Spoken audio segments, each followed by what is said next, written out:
Saudara-saudari yang terkasih, Injil yang baru saja kita dengar tadi dari Markus 8 ayat 27 sampai dengan 35 merupakan bagian Injil untuk formasi para murid. Yesus mengajak para murid berkeliling. Minggu yang lalu kita mendengar bagaimana Yesus mengajak mereka pergi ke daerah bagian barat dan di seberang sungai Yordan, Dekapolis, Tirus, Sidon, lalu Dekapolis, dan hari ini ke utara Kaisaria Filipi. Yesus adalah pengkhotbah jalanan. Gerakan Yesus adalah gerakan penyadaran, pembangunan mentalitas baru, manusia baru. Dalam perjalanan keliling ini, dia dengan sendirinya juga mengajak para murid belajar. Perjalanan secara geografis pada waktu itu tentu berat, karena menyeberang ke provinsi-provinsi lain. Kita sebut sekarang barangkali luar negeri. Yesus mendidik para murid dalam kondisi seperti itu. Bentuk pastoral jalanan ini adalah bagian dari formasi penting untuk membuat pribadi-pribadi para murid sungguh-sungguh kokoh. Kalau nanti sampai pada waktunya harus betul menyerahkan diri total. Dalam bab 6, tentu sebelum bab 8, Yesus juga mengutus para murid berdua-dua pergi, untuk bahasa kita sekarang, orientasi pastoral. Berdua-dua. Tentu dalam perjalanan itu mereka mendengar banyak hal tentang Yesus. Maksud saya masyarakat. Dan ini pada kesempatan ada di Kaisaria Filipi, Yesus bertanya kepada para murid, menurut mereka, menurut banyak orang, siapa aku ini? Dan kelihatannya para murid menyaring semua pendapat, opini masyarakat. Dan Yesus ditempatkan sebagai salah satu dari deretan para nabi. Salah satu dari nabi-nabi besar. Entah nabi perantara, Yohanes Pembaptis, entah Elia, entah Yeremia, entah yang lain-lainnya. Yesus ditempatkan oleh masyarakat sebagai itu. Baik, ini pendapat umum. Sekarang pendapat yang menantang sekali, yakni kamu pribadi, gitu ya. Pengalamanmu pribadi, hidup bersama dengan saya sang guru. Bagaimana pendapatmu? Sebagaimana biasa, Petrus mewakili teman-temannya menyatakan iman mereka. Dan inilah penginjil Markus menunjukkan iman para murid. Yesus bukan hanya nabi, salah satu nabi, tetapi lebih daripada itu, yakni dia adalah Mesias. Hanya saja kemudian dalam kisah berikutnya, konsep Mesias seorang Petrus atau mungkin para murid beda dengan konsep Mesias dan kemesiasan Yesus itu. yakni bukan menjadi orang seperti raja di raja, sebagai orang yang dilayani. Mesias Yesus beda. Konsep mesianisme masyarakat mungkin juga beda dengan apa yang mau diperjuangkan oleh Yesus. Nah, gerakan Yesus memang praktis mengajak para murid sebagai kelompok kecil ini mulai sesuatu yang baru, nilai baru. Bukan kesuksesan dengan berkibar-kibar, dengan menundukkan yang lain, menindas yang lain.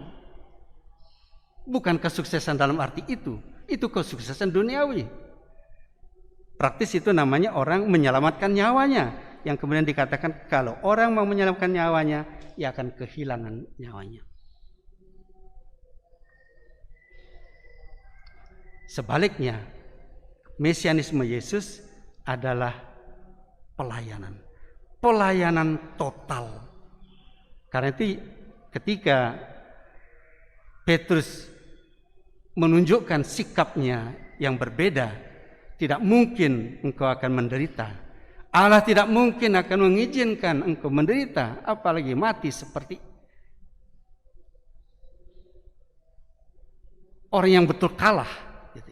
Tidak mungkin, karena engkau adalah Mesias, anak Allah. Konsep mesianisme Petrus rupanya sejalan dengan konsep mesianisme masyarakat pada umumnya. Yesus mengajak Petrus untuk berbicara secara serius dari hati ke hati. Siapa yang mencari dirinya sendiri, siapa yang mencari kemegahan dirinya sendiri, dia akan binasa. Yesus mengajak mereka untuk menginternalisasikan nilai baru. Nah, untuk itulah kemudian pentingnya menjadi murid, yakni dengan memasang telinga, mendengarkan. Bukan mendengarkan diri sendiri, bukan memperjuangkan nilai diri sendiri, tapi mendengarkan apa yang dikatakan sang guru, memasang telinga. Bukan hanya mendengar begitu saja sambil lalu, tapi mendengarkan. Dengan itu lalu kita akan mengadakan semacam perubahan batin. Mungkin juga dalam banyak hal bentrokan nilai dalam diri kita sendiri. Menjadi Kristiani, menjadi murid Kristus beda. Gerakan baru. Gerakan dari Galilea ini. Gerakan Yesus. Komunitas Yesus. Komunitas Kristiani. Yang memperjuangkan pelayanan. Bukan penguasaan. Melayani. Bukan menindas. Nilai ini ditegaskan oleh bacaan yang pertama, bagaimana Yesaya juga memasang telinga sebagai murid dan betul membuat supaya nilai-nilai yang diajarkan oleh Yahweh sendiri menjadi bagian dari hidupnya. Dan lagu hamba Yahweh dalam bacaan Yesaya itu nanti menjadi nyata dalam pribadi Yesus. Dan itu harus menjadi nyata dalam setiap orang Kristiani, setiap murid Kristus. Saudara-saudariku yang baik, mari kita belajar sungguh-sungguh tampil beda dengan nilai-nilai Kristiani yang beda. Masyarakat kita menjadi rusak justru karena memperjuangkan kelompoknya, memperjuangkan dirinya sendiri. Entah itu dalam hidup bermasyarakat kecil, entah dalam hidup bernegara.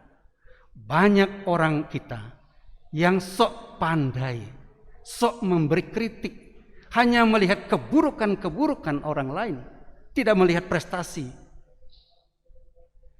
orang lain untuk masyarakat. Kebusukan-kebusukan ini masih kita lihat berkelindan di antara kita. Mereka tidak mau mendengarkan, tidak mau melihat, hanya mendengarkan diri sendiri dan melihat dengan cara mereka melihat sendiri. Kelompok mereka, diri mereka sendiri. Enyahlah iblis, kata Yesus. Mari kita berdoa juga, bukan hanya untuk formatio kita sendiri, tapi juga untuk formatio seluruh gereja, komunitas Kristiani supaya berjuang dengan nilai-nilai baru, melawan segala gerakan yang menindas yang lain, yang melihat keburukan saja dari pihak lain. Kita diajak bersama-sama membangun masyarakat yang sungguh-sungguh memperhatikan kebersamaan. Seperti surat Yakobus dalam bacaan yang kedua, yakni beriman yang baik itu berarti berbuat baik pula. Perbuatan merupakan ungkapan dari iman yang benar. Mudah-mudahan beberapa pikiran kecil ini membantu kita untuk maju terus dalam formasi Kristiani, biarawan, biarawati, biarawan dan religius, imam, supaya segala kehendak baik kita diberkati Tuhan. Mari kita menyerahkan diri seutuhnya dan menyatukan diri kita dengan korban yang kita perbarui di altar.